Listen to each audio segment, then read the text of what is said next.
Hey everyone, welcome to another podcast from the team at Analysis.Tech. This is one we do very regularly, covering a range of topics. For those of you who haven't attended one of these before, I'm Dave Marcus, and it's great to be with you all again. With me, I have John Reimer, one of my esteemed colleagues, and who most people know as the father of low code. But let me hand it over to John. Hey, John, good to chat with you again. Hey, Dave, good to be with you. The co-father of low code, by the way. Oh, father, got it. Clay Richardson and I came up with that. So thanks, Dave, and thanks for being here. Today, we welcome back Raveesh Dewan, CEO of Joget, who was one of our early guests. Raveesh, it's great to have you back. And today, we're going to talk about a topic that you've been looking at very carefully that I think is kind of a sleeper. It's really important. And what interests the topic is cognitive debt, which is one of the pathologies of AI. And as I thought about this, and after our conversation, it struck me that this is a topic that's important to managers who are looking after their people and how they're using tools and technology. But it's also very personal because I think each one of us wants to be effective, smart, productive, etc. And cognitive debt can be very personal, can't it? Yep.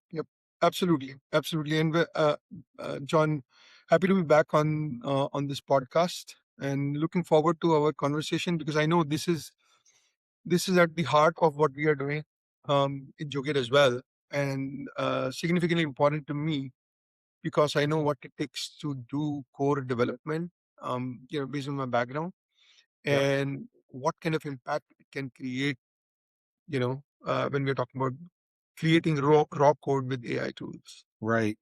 So Ravish, as you know, we always start with the podcast by asking our guests about their journeys, but you've already told us about your Yeah. journey, the first episode. So how about instead of that, you tell us something about yourself that nobody knows or very few people know about yourself, your interests or whatever. Well, John, let me just give you two things because one relates to cognitive debt we are talking about. So one thing about me, which is interesting, is by training, I am a chemical engineer and Huh. an entrepreneur at heart. So nothing to do with IT. And I was equally passionate about chemical engineering when I did that. It's just that the timing was right.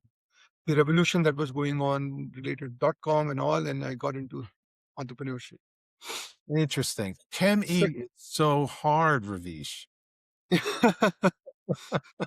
So the second thing I would share is I love to construct things. So I get into carpentry, and that's my passion. It just makes me think in terms of blocks and Legos, and that is exactly what how you solve these complex problems, right? I want to build something. I want to build a piece of furniture, and my head is going to start thinking about blocks 3x4, 2x3, 2x4, kind of wood pieces which are tried and tested. This is how you put it for strength. This is how you put it, how you can assemble that together. That's what I call composing, right? I'm not building that wood from scratch. I'm Yeah. taking this tried and tested in the market that works for most of the time. Interesting. Awesome. Dave, let's dive in. Awesome. So this is an interesting topic and probably one that's very timeless as well. Let's get going. So, Ravish, how do you define this term cognitive debt? It's a pathology associated with the overuse of generative AI potentially, but, what else do we know about it and how do you think about talking to people about it? Yeah. So let me just take a step back. I think everyone understands technical debt, right? I want to get this thing done faster, thinking short term. Let's get it done. Let's ship it, right? While doing that, we take shortcuts, and that's what the cost that piles up for later. That's our technical debt. Everyone understands in the industry, easy. Just think about cognitive debt as technical debt for the brain in very simple terms. You have outsourced your thinking, you have outsourced your thought process, and putting things together, which is going to cost you later. That's exactly what the cognitive debt is. And over reliance over time, you're going to lose that skill. It's very simple. If you look at today, I still remember, watching that movie, amazing movie called Hidden Figures. All the calculations being done by hand. If I ask someone to do it today, it's gone. It's literally gone into the calculators and whatnot. If I don't have calculator today, I'm, stuck with those square roots and whatnot. I was watching a really interesting video of Shakuntala Devi, one of the mathematicians from India, and she's being interviewed, being asked these crazy questions about 27th root of this number, and she gives in split second, she answers. And he said, and you know what, these devices are calculators back when. And we really need to learn how these tricks, how to do it. And she explains, it's like, I can go anywhere in the car. I have elevators to go up the building, but do I need legs? Is that last mile that really matters, right? And that last mile is going to be gone. You lose that skill in Right. very simple terms over time. And that is what is going to create the cost, to solve the problem tomorrow. In very simple terms, that's how I see as cognitive debt. So, Raveesh, what are the symptoms that that you've observed, as you've looked at this pathology? So, John, we are a product company. I've also pushed my teams to look at the AI tools. How can we use it? But one of the things that I have been very cautious about, and my team is super cautious about, is using it responsibly, right? It can give a very good dopamine cycle, if you will, which is what, the Gary Tan from Y Combinator, he talks about 19 hours of non-stop going through this and getting that dopamine effect. And the creator of Flask calls it agent psychosis, if you will. The the the the problem is you fire off 6 agents, it creates the code, and now you're in cycle of review and approval. And if you don't do that, that is where you are going to be piling up you have to go through that cycle of looking at what has been created and is it aligned with what you're doing. This happened, right? AWS, you saw that 13-hour outage that happened. The agent went ahead and deleted and created the environments, caused a huge outage. Outcome, AWS mandated human oversight. Now, not that they were not overseeing that earlier, but what happens over time? You get into this approval, fatigue. It generated code, I looked at it, looks fine, looks fine, looks fine. And now there's certain things go on autopilot that you start auto approving it. Before you know, you've built a risk in your code that you have not realized. And it all comes in those incidents as output. It sounds like too many assumptions that what's being created is right, and you sort of relax your critical thinking. Yep. And you become lazy. And here is another interesting part to this, John. If you look at some studies from, I think it was done by Igor from Stanford, a researcher, there is a 40-point gap in perception and reality. Everyone said, "Oh, we are 40% productive with these tools," but then 20% of that is rework. But when you look at the output and outcome, it was 19% slower. So if you look at, there is a 40% point, perception gap. Don't get me wrong. I am not saying these tools are not good, that, we should not be using it. It's everything, goes by using responsibly. Yeah. It's just like if I use just calculator every single time, I'm going to lose that capability to, do that mental math. And when I really need it and I don't have it, I'm going to be handicapped. So it's just using responsibly is the key. Yeah. And how you leverage that, and depending upon, and not just that, we know, if you write a raw code, or I would say just wipe code, it's going to create vulnerabilities in your code. And start thinking about the guardrails that you have to put in place. If you do that, you are adding layers, cost every single time. there will be a point in time to balance that out. And AI being subsidized now, you don't know what the future you are dealing with.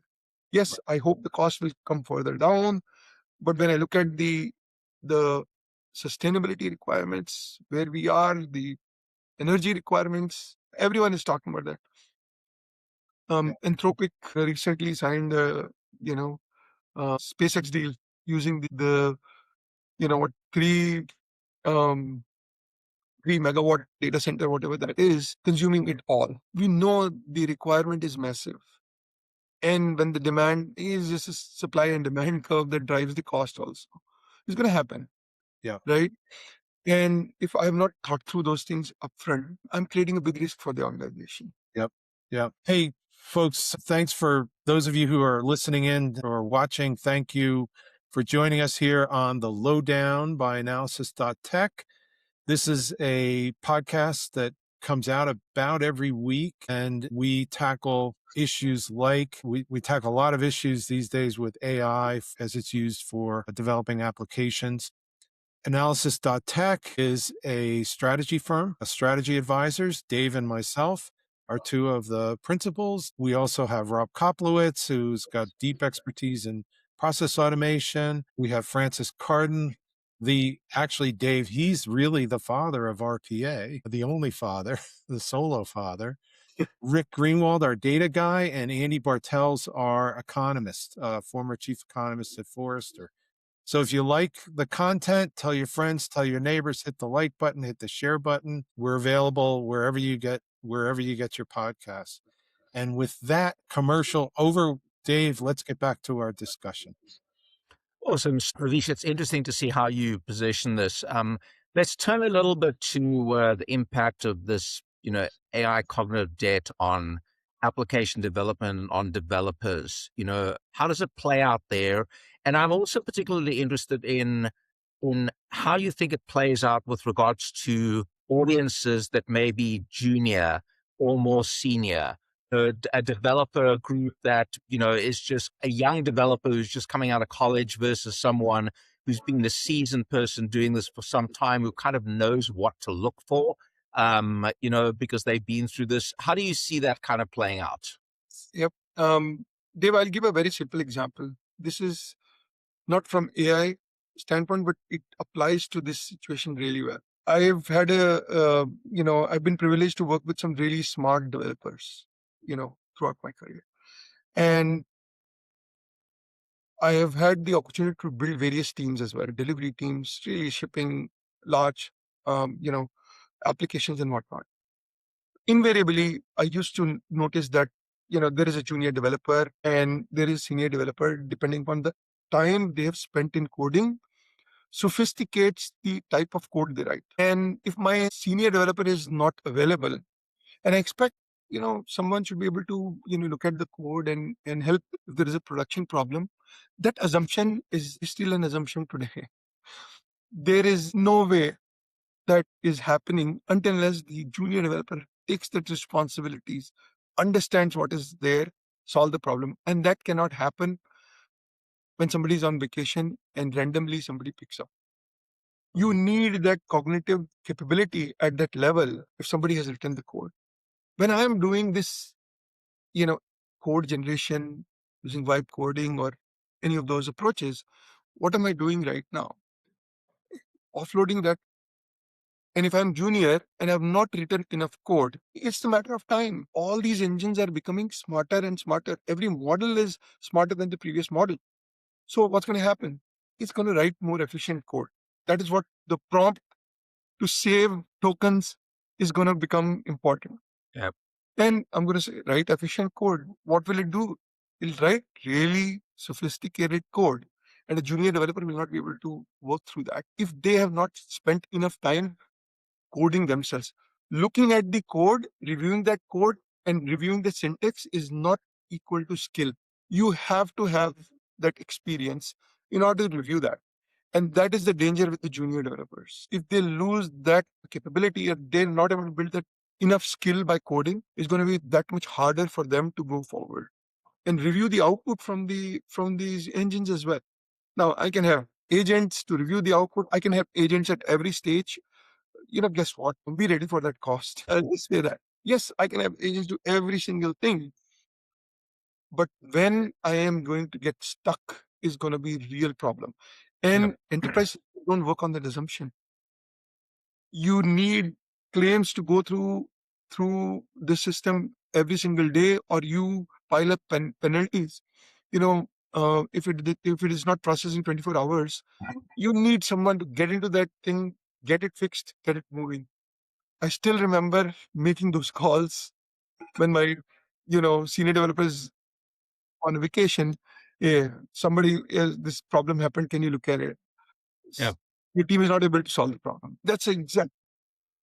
I remember when I was at Kano, we had a small group of people that kind of dealt with the engine, and then everyone else that was sort of doing everything around the engine. And, if you didn't have the people there that actually understood the engine, when things go wrong, and they do, then it's hard to have someone who's just doing the surrounding piece turn around and say, like, if I've got a problem somewhere in the engine, how do we analyze that, figure it out, et cetera, et cetera. So I think that's still valid today.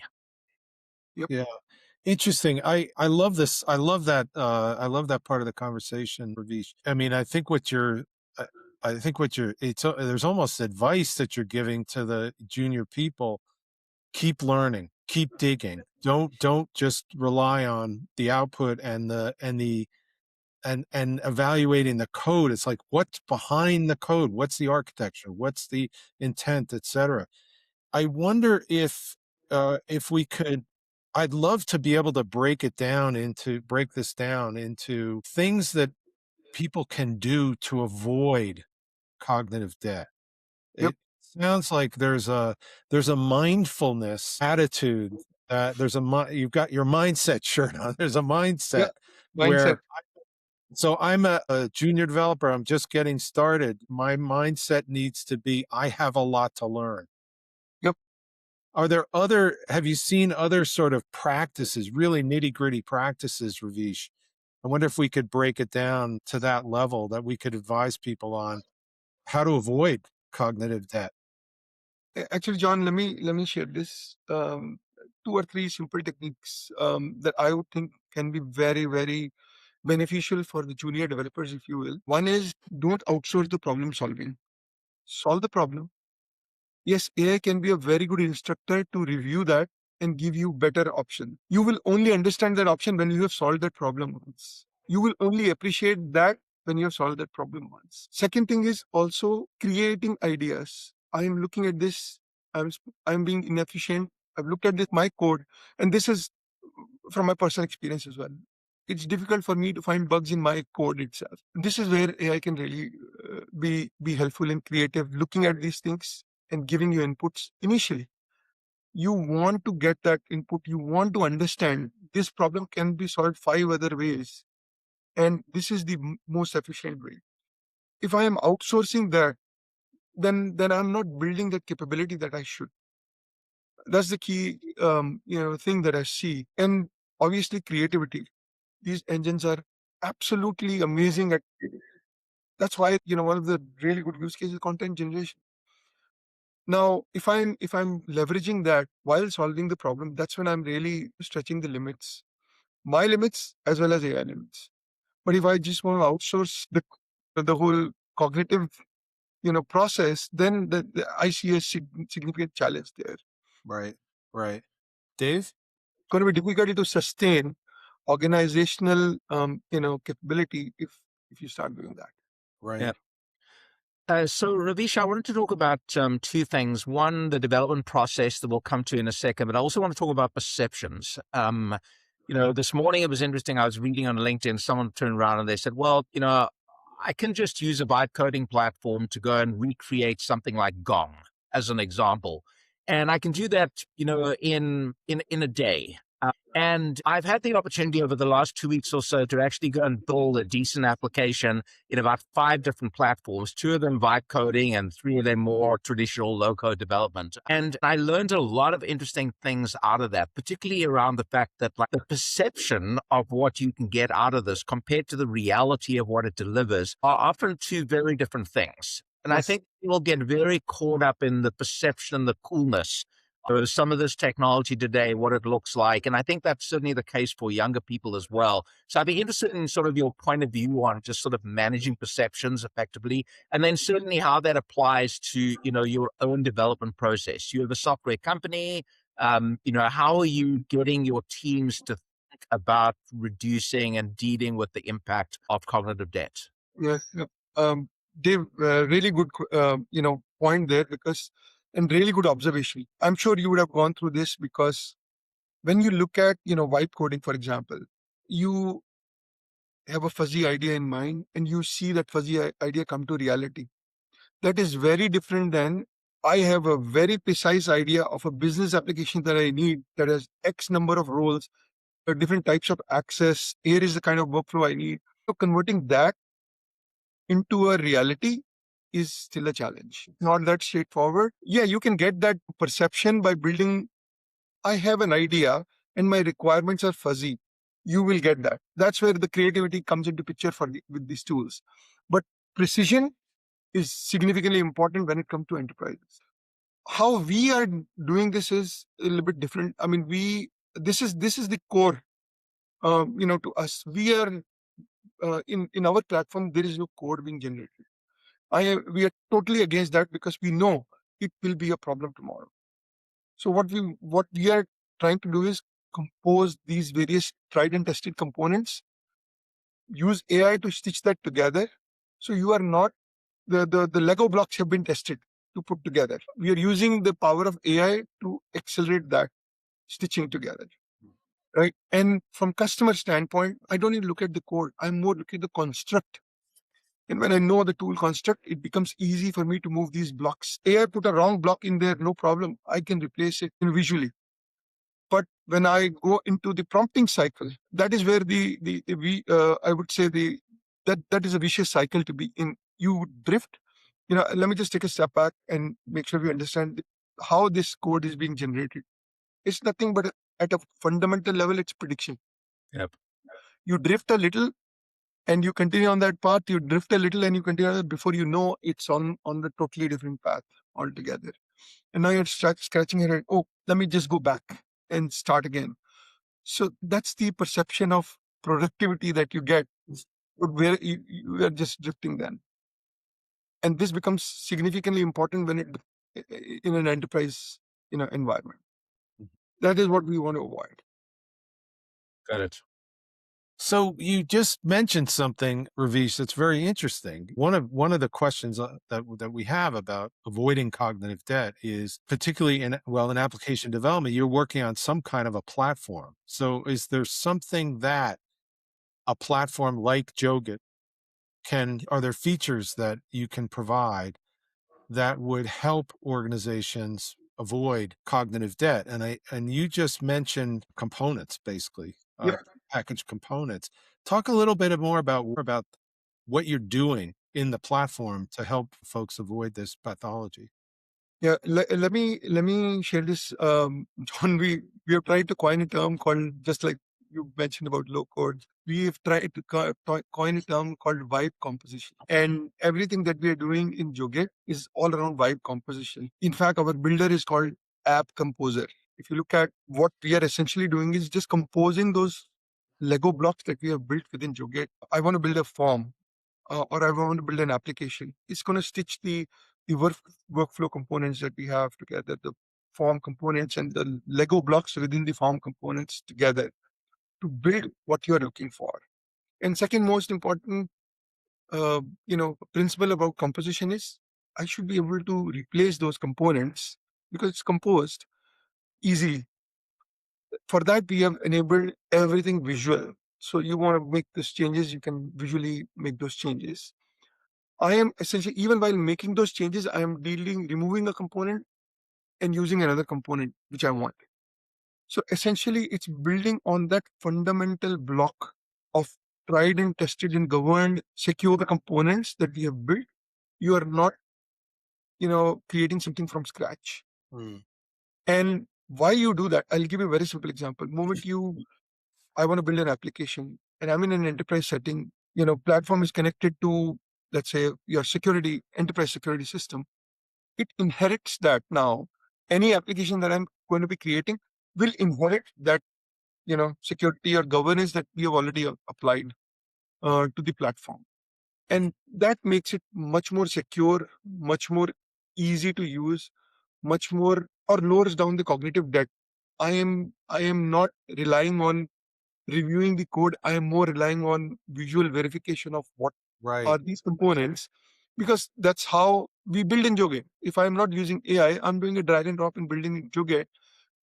I'm actually composing that manually. Now we are doing AI composition.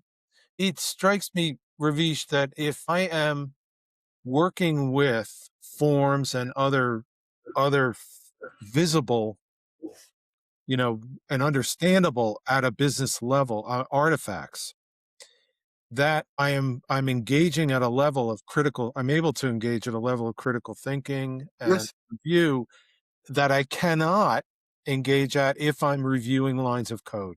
Yeah, exactly. John, Okay. you hit the nail on the head, because That's really interesting. this is forcing you to think what is critical to you and your business. That is the prime basis. And second thing is, also, when I look at the code, I'm looking at the output.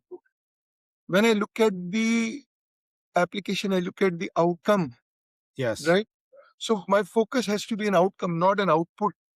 I see there are some of the companies creating a KPI for token consumption. Oh, Yeah. developers are incentivized by token consumption. You are incentivizing the output, not the outcome. Right. Yep. I created a code that is really big using tokens, but it's not efficient. My output is great, but my outcome is not great. So, are we really incentivizing the right behavior? That's the key thing. I completely agree. I saw an interesting post, and it's fascinating some of the things that you see on LinkedIn. A post the other day from a startup, and I would understand if this was maybe a more mature startup that basically said, we're using some of these AI generated tools, and we're spending $113,000 a month on token usage. And this is a startup company. It's not like a well established organization. And I'm kind of looking at that and I'm thinking, one thing that jumps out at me there is, firstly, there's something wrong with that kind of insane expense. And number two, someone is actually not thinking of like the oversight that needs to be put in place around actually doing this right. The other, you mentioned this earlier, this idea of being able to say, often it's easier just to say, well, let me prompt something rather than, where I don't necessarily know that behind the scenes there's a whole bunch of tokens that are being used in order to solve that versus just making a change using a visual experience that doesn't necessarily require prompting tokens and doesn't require costs either. It's also interesting to sort of hear you talking about, the idea of building Joget on Joget. Yeah. I'm a really big fan of that kind of approach, and I've seen some of these platforms do a really great job at that. And Dave, you talked about you a really good fine point there. I am prompting to generate code, right? And I am halfway through this, and I do, personally, I have to prompt to get to the next level, and one of my prompt can actually regenerate the whole code. Yep. Right. And what I've done now is, a complete misuse of the tokens. Yeah. In our philosophy, our goal is I want less consumption of token with the better outcome that I get out of this. So, our goal is that eventually these tokens will become expensive. Mm-hmm. If magically the energy problem is solved, yes, it will be cheaper, no doubt about this. But from what I can see in any near future, is gonna become expensive. Yeah. Yep. And these companies cannot burn billions and continue to be operating. The reason why that is happening is it's subsidized right now. Yep. Yeah. Yeah. I have Hey, that luxury life will not be there tomorrow. sorry, this has been a fascinating conversation, Raveesh. Thank you so much for joining us and helping us get our heads around it. I think there's probably a book out there called AI Mindfulness, or an opportunity for a book called AI Mindfulness, maybe. So we'll have to look maybe in the future. Raveesh, again, thank you, Dave. Thank you, folks. If you don't know Joget, have a look. Obviously, they're online. Very highly respected platform. There is an increasing amount of literature out there about cognitive debt that you can have a look at and begin to think through in your own personal life as well as your organizations, how to minimize it. So thanks, everyone. We'll see you the next time on the Lowdown by Analysis.Tech. Thanks, everyone. Thanks.